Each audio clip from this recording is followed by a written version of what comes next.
नमस्ते, म doctor Sunil Singh, consultant neurosurgeon.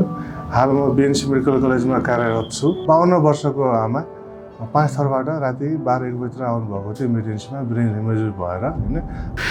नमस्कार, म प्रताप हेम्बे, बिरामीको छोरा। घर 5 थर इलियाङबाट हामी चाहिँ आमा चाहिँ रिगाटा चलेर ढले पश्चात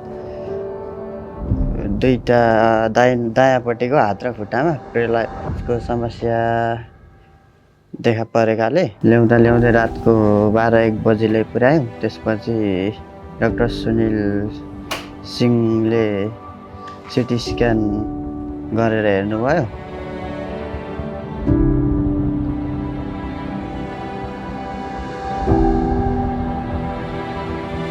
हामीले सिटी स्क्यान गरेर हेऱ्यौँ। उहाँको अवस्था हेर्दाखेरि एकदमै नाजुक अवस्थामा हुनुहुन्थ्यो हैन। अब जिसिएस भन्दाखेरि 7/15, जो कि हामी नर्मल मान्छेलाई 15/15 हुनुपर्छ र उहाँको अवस्था 7/15 थियो भन्दाखेरि पुरै बेहोस अवस्थामा हुनुहुन्थ्यो। नर्मल मान्छेलाई 15 हुन्छ, उहाँको 7 मात्रै थियो। र त्यति बेला इमर्जेन्सीमा इन्टुबेट गऱ्यौँ। इन्टुबेट गरेपछि उहाँलाई सिटी स्क्यान गऱ्यौँ। सिटी स्क्यानमा हेर्दाखेरि उहाँको टाउकोमा रगत जमेको थियो। यो टाउकोमा रगत जमेको भाग हो र रगत जमेको भाग हो, यसलाई ब्रेन हेमरेज भनिन्छ र ठाउँको ठाउँ अपरेसन गर्नुपर्ने बेला थियो त्यति बेला। सिटी स्क्यान गर्ने साथै तुरुन्तै अपरेसन गरिहाल्नुपर्छ भन्ने जानकारी गराउनु भयो।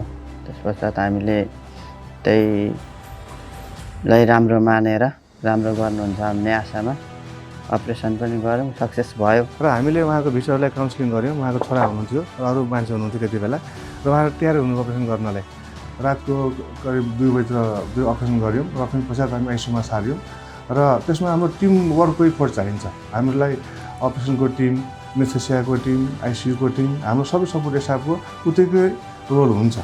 र आजको मितिमा त्यति भएर हामी बिरामी आज डिस्चार्ज भएर जाँदैछौँ। त्यति भन्दै बिएनसी मेडिकल कलेज टिमलाई धेरै धेरै धन्यवाद दिन चाहन्छौँ। धन्यवाद।